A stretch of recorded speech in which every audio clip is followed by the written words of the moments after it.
नमस्कार दोस्तों, स्वागत है आप सभी का आपके अपने YouTube channel smart educational support में। इस वीडियो में डिस्कस करेंगे यूपी बोर्ड कक्षा 10 के हिंदी के पेपर के बारे में। ये पेपर आपका आज यानी कि 22 फरवरी को हुआ है और इस पेपर का कोड है 801 HB, ठीक है। तथा इसका सब्जेक्ट कोड देख सकते हैं 901 है। पेपर आपका 3 घंटा 15 मिनट का था। तो हम देख लेते हैं पेपर में कौन कौन से क्वेश्चन आए थे। चलिए शुरू करते हैं। अगर आप चैनल पर पहली बार हैं, चैनल को सब्सक्राइब कर दीजिए और वीडियो को लाइक करके ज़्यादा से ज़्यादा शेयर कर दीजिए। चलिए देखते हैं। सबसे पहले देखिए, हमारे में बहुकल्पी क्वेश्चन आए थे जो खंड आ थे। इसमें 20 प्रश्न पूछे गए थे। तो इसमें देखते हैं पहला क्वेश्चन हमारा।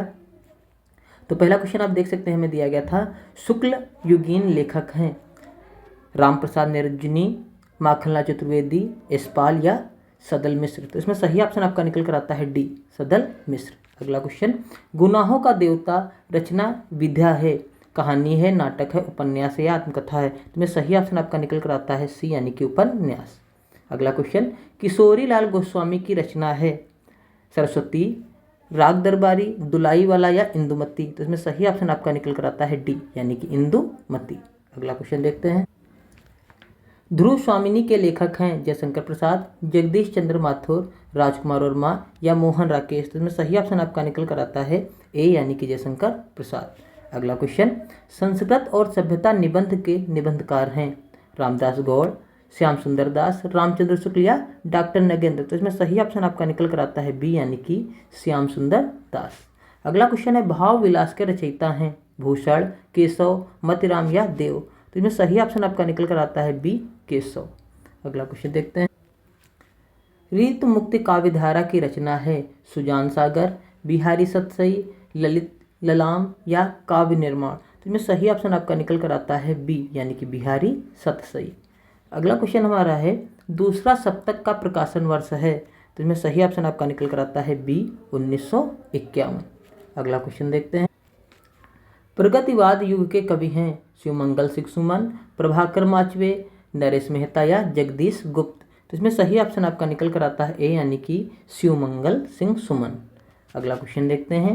महादेवी वर्मा की रचना है त्रिधारा, वीणा, पथ के साथी या गुंजन। तो इसमें सही ऑप्शन आपका निकल कर आता है सी, पथ के साथी जो है महादेवी वर्मा की रचना है। अगला क्वेश्चन देखते हैं। विंध्य के वासी उदासी, तपोव्रतधारी, महाबिनु नारी, दुखारे पंक्ति में कौन सा रस है। तो इसमें सही ऑप्शन आपका निकल कर आता है बी यानी कि हास्य रस। अगला क्वेश्चन देखते हैं। जहाँ उपमेय और उपमान की समानता प्रकट जी आए वहाँ अलंकार होता है। तो इसमें सही ऑप्शन आपका निकल कर आता है सी, उत्प्रेक्षा अलंकार। अगला क्वेश्चन है, सोरठा छंद के दूसरे और चौथे चरण की में मात्राएं होती हैं। तो इसमें सही ऑप्शन आपका निकल कर आता है डी यानी कि 13। सोरठा में दूसरे चौथे चरण में 13 मात्राएं होती हैं। अगला क्वेश्चन, अपव्यय समास में उपसर्ग जुड़ा है। तो अपव्यय में क्या जुड़ा है, अप जुड़ा है। अगला क्वेश्चन देखते हैं। माता पिता में समास है तो माता पिता है माता और पिता यानी कि यहाँ पर द्वंद्व समास हो जाएगा। अगला है, समुद्र शब्द का पर्यायवाची नहीं है सागर, पारवार, महीपत या जलधि। तो ये भी आपका है, ये भी है, ये भी आपका महीपत जो है समुद्र का पर्यायवाची नहीं, इसलिए सही ऑप्शन आपका निकल कर आ जाता है इसमें सी ऑप्शन इसमें आपका राइट हो जाएगा। अगला है, 100 का तत्सम शब्द है सत, 100, सत या इनमें से कोई नहीं। तो इसमें सही ऑप्शन आपका निकल कर आता है पहला सत। अगला क्वेश्चन देखते हैं।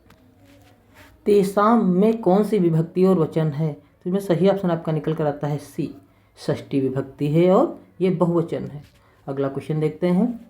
तुमसे सोया नहीं जा सकता वाक्य में वाच्य क्या है। तो इसमें सही ऑप्शन निकल कर आता है बी यानी कि भाववाच्य इसमें है। अगला क्वेश्चन देख, विकारी पद नहीं है गाय, सभा, प्रतिदिन या रमेश। तो इसमें सही ऑप्शन आपका निकल कर आता है डी यानी कि रमेश। रमेश जो यहाँ पर विकारी शब्द नहीं है। तो इस प्रकार हमारे 20 बहुविकल्पी क्वेश्चन आए थे जो इस प्रकार थे। आप सभी लोग मिला लीजिए और उसके बाद हमें कमेंट करके बताइए कि 20 में से आप लोगों के कितने ऑप्शन इसमें सही हुए हैं। आई होप आप सभी लोगों के 20 में से 18 से ज़्यादा ही सही हों और 20 में से 20 सही हैं, उनके लिए बहुत बहुत शुभकामनाएँ। अब हम देख लेते हैं इसके अलावा जो क्वेश्चन आए थे। तो इसके अलावा हम देख लेते हैं, खंड बा हमारा था और इसमें हमसे पूछे गए थे गद्यांश। तो देख लीजिए, गद्यांश आया था आपका, यह एक नैतिक और आध्यात्मिक स्रोत है, यह आपका आया था। और यहाँ पर कुछ अंडरलाइनें दी थी गई थी, अंडरलाइनों का आपका अर्थ निकाल कर बताना था। यहाँ पर देख लेते हैं, क्वेश्चन इससे रिलेटेड दिए गए थे। उपयुक्त गद्यांश का संदर्भ लिखना था। मानव मात्र के लिए वर्तमान में क्या आवश्यक हो गया है, इसमें से ढूंढकर आपको आंसर लिखना था। और गद्यांश में रेखांकित अंश की व्याख्या करनी थी, जो ये आपकी अंडरलाइन है इनका व्याख्या करना था। ठीक है, अथवा करके एक और दूसरा गद्यांश दिया गया था जो इस प्रकार था। ये आपका ईर्ष्या से लिया गया था। और यहाँ पर आप देख सकते हैं ये लाइनें थी। ईर्ष्या से बचने का उपाय मानसिक अनुशासन है। जो व्यक्ति ईर्ष्यालु स्वभाव का होता है उसे फालतू बातों के बारे में सोचने की आदत छोड़ देनी चाहिए। मतलब ईर्ष्या तो गई ना मेरे मन से, इसके चैप्टर का था। और इसमें देखिए संदर्भ लिखना था, उसके बाद इसमें से क्वेश्चन लिखना था, उसके बाद जो आपकी रेखांकित लाइनें थी उनका आपको व्याख्या करनी थी। तो इस प्रकार ये 2 गद्यांश आपके आए थे। उसके बाद हम देख लेते जो पद्यांश आपके आए थे। यहाँ पर देखिए 2 पद्यांश दिए गए थे, उनमें से एक पद्यांश हमें करना था। ये भी 2-2 नंबर के देखिए क्वेश्चन थे। तो एक देखिए पद्यांश में दिया गया, अभिगत गति कछु कहत न आवे, जो गूंगे मीठे फल को रस अतरंगत ही भावे। ठीक है, इस प्रकार हमारा आया था। उसमें देखिए क्वेश्चन दिए गए थे, आपको एक तो संदर्भ लिखना था और उसके बाद अगर अगोचर से क्या तात्पर्य हो, पद्यांश में रेखांकित अंश की व्याख्या करनी थी। दूसरा पद्यांश देखिए इस तरीके से आया था, चल अंचल जे झरझर झरते, पथ में जुगनू के स्वर्ण फूल, दीपक से देता बार बार, तेरा उज्ज्वल चितवन विलास, रूपस तेरा घन केश पास। इस प्रकार आया था। इसमें देख लीजिए 3 क्वेश्चन इसमें भी दिए गए थे। फल और संदर्भ वाला होता है ये। रेखांकित पद्यांश की व्याख्या करनी थी। और तीसरा क्वेश्चन था उपयुक्त पद्यांश में प्रयुक्त रस और अलंकार आपको बताना था। उसका देख लीजिए यहाँ पर आपका आया था जो आपकी संस्कृत हिंदी में आती है उसको हिंदी में अनुवाद करना था। तो इसमें भी देखिए 2 आपके गद्य दिए गए थे। ठीक है, यहाँ पर देखिए एक ये दिया गया था, दूसरा ये दिया गया, एक बहवो जनः धूम्रपान्या आरुह नरम प्रति गच्छति समः। उसका देखिए इसमें एक वो आया था श्लोक आपका लिखने के लिए, जिसको आपको हिंदी में अनुवाद करना था। ठीक, ये पद्यांश था। इसमें से 2 श्लोक दिए गए थे, इनका आपको हिंदी में अनुवाद करना था संदर्भ सहित। उसके बाद आप देखेंगे यहाँ पर आपका आ गया था जो आपका खंड काव्य है। आप में जैसे मान के चले चलता है मेवाड़ मुकुट, तो मेवाड़ मुकुट जो आपका होगा उससे आपको क्वेश्चन करना था। तो आप अपने मेवाड़ मुकुट में आ जाएंगे। इसमें जो क्वेश्चन जो थे आपको करने थे। ठीक है, इसके बाद हम देखते हैं हमारे पर आ गया था जीवन परिचय। तो सबसे पहले लेखक का जीवन परिचय लिखना था, डॉक्टर राजेंद्र प्रसाद, आचार्य रामचंद्र शुक्ल और भगवत शरण उपाध्याय। खंड बा में देखिए कवि पर जीवन परिचय लिखना था, इसमें सूरदास, मैथिली शरण गुप्त और महादेवी वर्मा। उसका 27 नंबर पर आ जाते हैं। यहाँ पर देख सकते हैं अपनी पाठ्य पुस्तक से कंठस्थ को एक श्लोक लिखे जो इस प्रश्न पत्र में ना आया हो, एक श्लोक लिखना था। उसके बाद छात्रावास की जीवन शैली पर अपने मित्र को एक पत्र लिखना था, ये भी सब लोगों ने कर लिया होगा। उसके बाद आया था विद्यालय में खेल कूद की सामग्री की ओर ध्यान दिलाते हुए प्रधानाचार्य को एक प्रार्थना पत्र लिखना था। तो आप लोगों ने इसमें से क्वेश्चन कर लिया होगा। आप लोग प्रार्थना पत्र लिखते तो ज़्यादा बेटर था। ठीक है, दोनों का इसे एक ही करना था, आप लोगों ने एक न तो कर ही लिया होगा। उसका देखिए आ जाता है आपका जो संस्कृत है उसके कुछ 2 प्रश्न करने थे, 4 दिए गए थे। तो इस प्रकार ये प्रश्न आए थे आपके।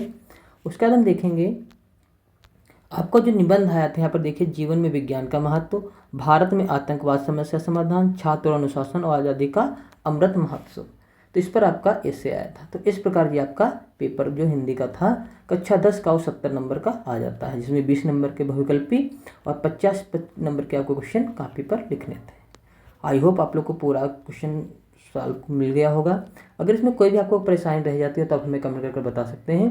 वीडियो अच्छा लगा तो वीडियो को लाइक कर दीजिए, चैनल पर पहली बार चैनल को सब्सक्राइब कर दीजिए। वीडियो देखने के लिए बहुत बहुत धन्यवाद। Thank you very much.